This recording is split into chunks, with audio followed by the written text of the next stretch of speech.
So I let Joey borrow my truck, and this is what... Yeah, I'm just kidding. So I'm driving my truck the other day, minding my own business. Going down the street, not even spiritedly. And the... This is funny. Enjoy this. And I'm telling you right now, it's not the first time I ever said, hey, Joey, can you pull my truck on a trailer? I can't climb out of it. Nice.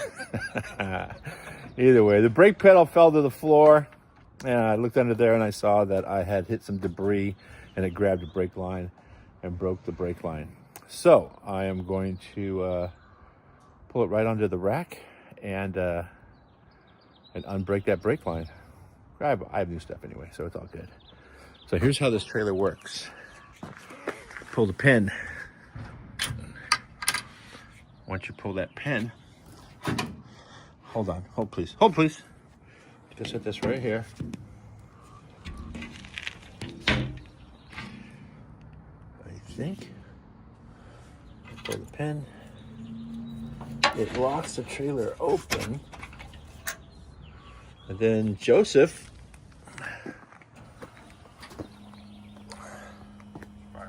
fired up. Is it in park?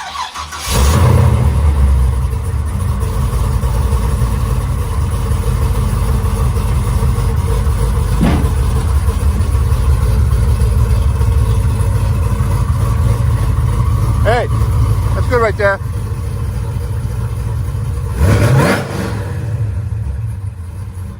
Gas pedal still works. Yeah.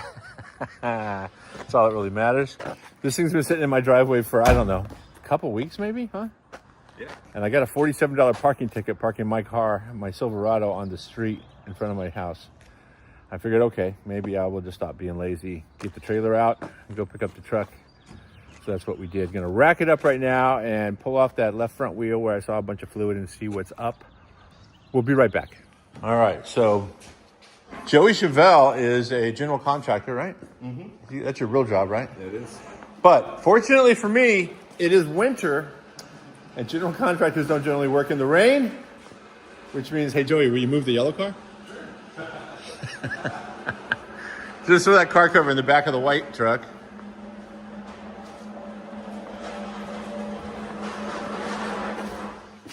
And then, you're good. Just leave it right there. How does this door open? Yeah. Just pull the choke knob out and crank it. It fires right up, and as soon as it starts, shut the choke off. Choke is on the left under the column. Or, yeah. Next one over. That's the head. I don't know what that is. Yeah, there you go.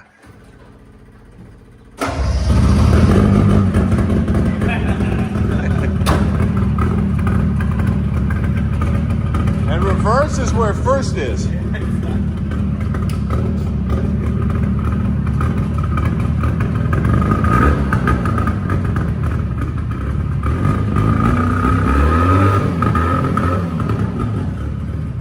Awesome.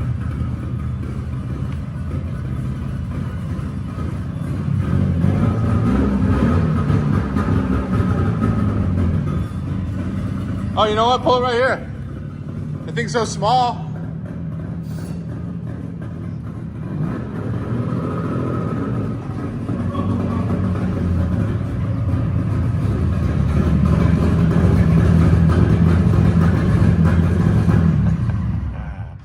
Man, that thing needs the clown sound effects.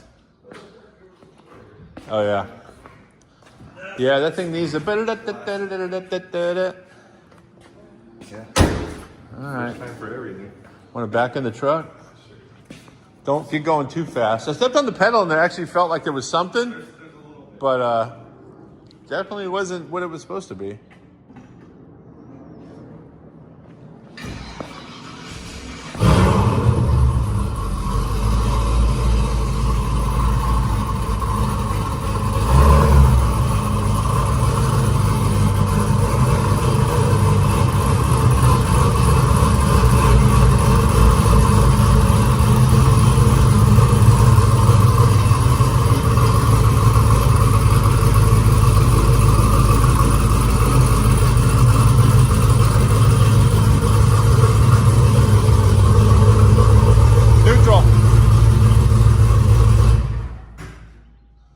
So I did a little cheat right here. I got a couple of lines that are about a foot or so apart, and they measure the same, so that when I back up, I can just kind of look down and realize if I'm in the middle or at the outside of one of those lines. I have an idea, because that's one thing about pulling on and off lifts. I do it all the time, and you think you got it going on, and then you get out and you're just like, oh Jesus, I can't even open the door. But either way, handled. I think about there's good. All right, let me rack this thing. Be right back. All right, all racked up. All racked up with nowhere to go. Let's take a look here. I'm gonna turn the wheel all the way that way. I don't think it's this side, but you see where I got a hole drilled in the frame right there, and the brake line coupler goes right through there. Now, let's look at the other side. Hey, will you crank the wheel?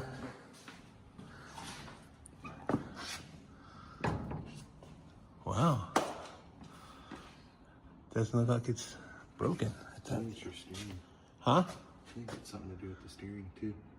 Well, it really can't be the steering because the brake pedal went to the floor. Yeah, no, I know that. Or it's just all the fluid all over the rack. Oh, I wonder if it's a crossover line. That's. Maybe the T fitting going right there. It just seems. Yeah, going up.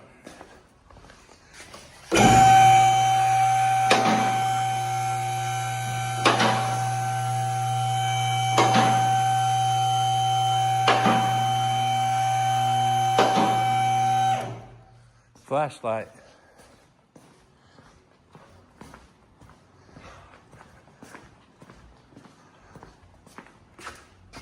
Oh, pro tip.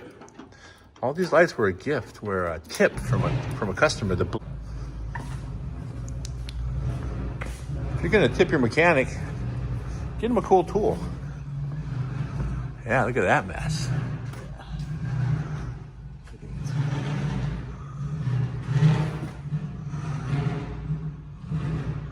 Oh no, I got a big ass oil leak. It's not like I drive this thing like a crazy person.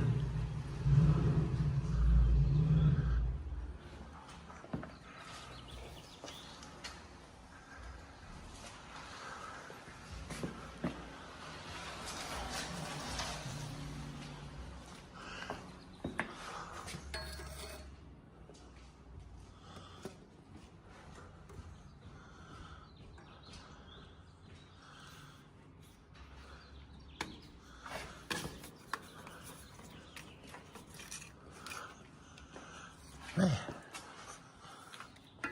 everything looks dry. I do have a monstrous oil leak somewhere though, up in the front.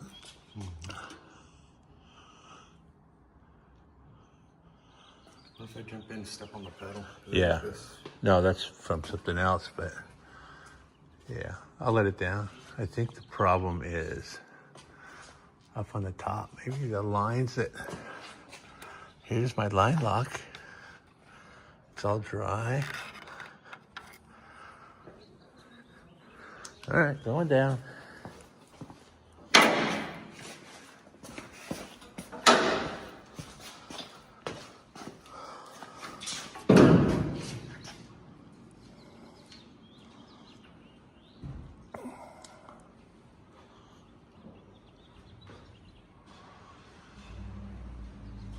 You can also use a couple more blocks on that pad to get it up higher here. Yeah, hits the pinch welt a little.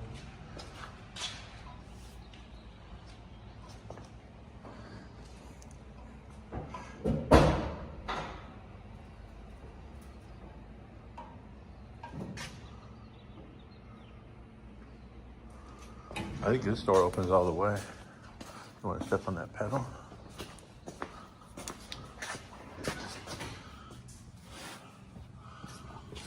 Oh, locked. It looks good up here.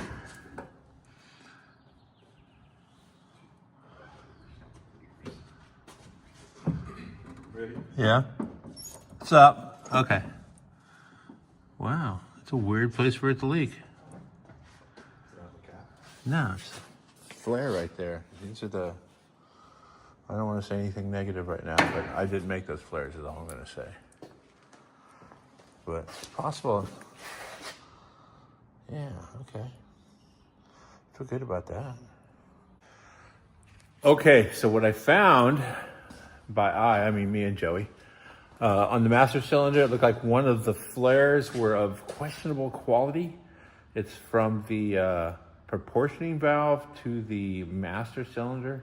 This is actually a bare system, so it was a bare remaster, and I'm pretty sure they just have the lines fabbed up. I've seen it before where maybe a line is not quite in the middle. I should have caught it when I was installing it and just built a new one, but instead, I learned it that way. Luckily, nothing was broke. Nothing actually failed.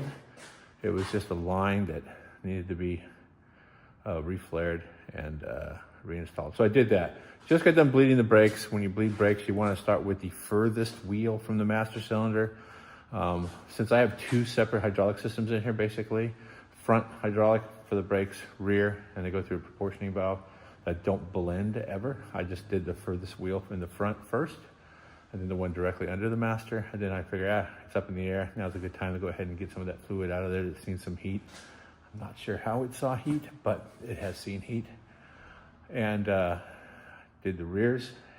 It's all done. I'm gonna put it up right now. And figured I would take a peek underneath here. Joey did point out that there was a bit of a leak. I know what it's from. It is from putting a bunch of boost into a motor and not quite enough crankcase ventilation. And it's blown it out one of the seals, probably the front seal.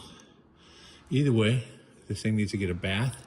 This is all the QA1 front crossmember complete control arms, limiting straps, coilovers. I mean, yeah, this thing drives like a performance car. I love driving this thing. As you can tell, power rack and pinion, everything saturated in oil. I'm gonna get to the bottom of that today and give it a bath. Also, gear star transmission. This is a 4L80 stage 4. And this is HPI cross member. It is drive shaft loop and cross member all built into one, and frame reinforcement. So trans cross members there. I've done some modifications to it to get everything at the right angle.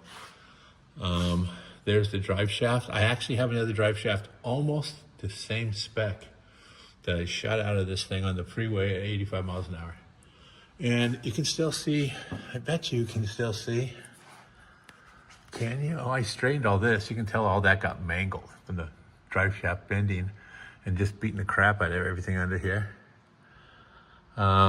Once again, this is all the QA1 rear control arms. I can adjust the pinion angle. Sway bar bushing. Looks like it's seeing a little bit of abuse. I don't know how, but I guess it happens. One thing about having a small leak up in the front or blowing oil out of the front of the motor is it doesn't just blow out on the ground. It starts coating everything under here and then picking up all the dust from everywhere you drive. There seems to be some rubbery substance back here. I should put this on offer up. That's kind of gross, really. But, yeah. This is a Rick's tank. Stainless, I can run E85. I've actually plumbed. I put all -8 in here. All I have to do is put in the sensor and I can start swapping fuels around and change the tune, obviously. More bare brakes in the back. Curry 9-inch. Tubular rear arms, as you can see. Adjustable panhard right there. And this is like a triangulated sort of panhard. This is a frame reinforcement. This one right here. And then this is the adjustable panhard bar right here. It's a QA1 setup. It's kind of cool because there's C-notch kit right there. You cut into the frame and then you have now installed the shock mounts and the panhard bar bracket. It's all built into the C-notch kit, which is pretty cool. Asagian wheels. I've been asked a gazillion times what size wheels I run on this thing. Just so you can take a peek, I have enough room to run a little more tire, but I think 315 would probably be the max You can see it rubs a little bit right there, hard cornering and stuff. I'm pretty sure it was loaded down with a bunch of stuff to make it do that. But these are 18 by 10 on a 4.5-inch backspace. 295, 35, 18. Yokohamas because I was going to burn them off. And then in the front are Mickey Thompsons because I'm not going to burn them off and I want them to hook up. Same thing, an Asagian wheel. The fronts are at 295, 35, 18. So it's 295, 35, 18 squared. I could very easily put 315 all the way around on this. But you know what? Project 395 runs at 295. And if it's good enough for him, it's good enough for me. He has a 67 and a 66 Chevelle, both with just monster tires on them. They're literally awesome cars. With a 295 in the front. That's crazy.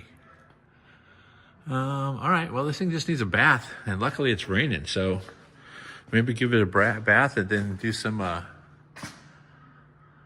don't know, spin cycle? We're going to the spin cycle, Joey. I like spin cycles. Everything looks good. As I peek around, definitely got to wash this. That's got brake fluid on it. That'll mess stuff up. I like to get to. I think all this is just blowing from the front to the back. But I'm gonna have a peek up in the front, see if maybe it's coming. I see some up there, but I don't know if it's slinging out. I've seen this before where you put a little bit too much blow by. This motor is gapped for boost. You got to expect some blow by, and it will blow by that seal and end up in your yard.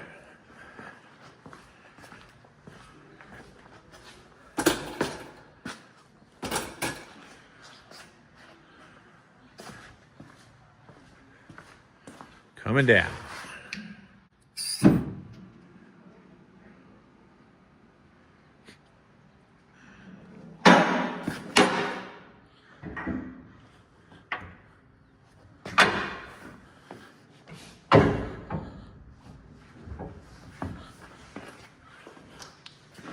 Awesome.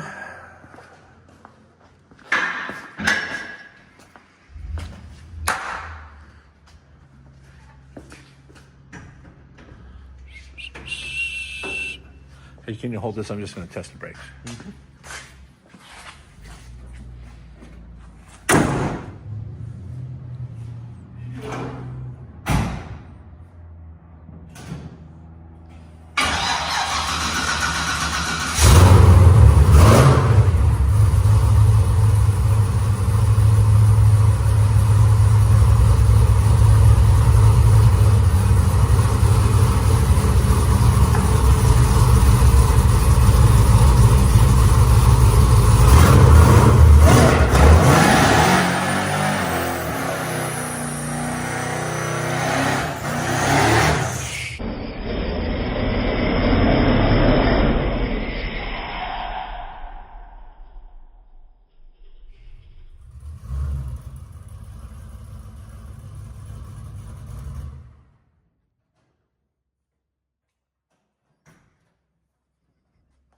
It's like Yokohamas with a no smoke tire. It seems like there would be a lot more than that. That's pretty good. Anyway, so these tires are left over from a race car that was over at Super Street, and he was like, hey, I use them on the track a couple times, and then I don't use them anymore. You can have them for $100 each. I'm like, I'll take 4. And slapped them on here to burn them off. I have a brand new set of Mickey Thompsons for the back of this. As soon as I'm done driving like a 16-year-old immature child, I will put those Mickey Thompsons on. I have no plans of putting those Mickey Thompsons on anytime soon. Anyway, thanks for watching, you guys. Don't forget to subscribe, like, and share. Apparently share is a big deal. So if you know somebody who's I don't know, irresponsible degenerate, hook them up with my video. See you guys. Say goodbye, Joey.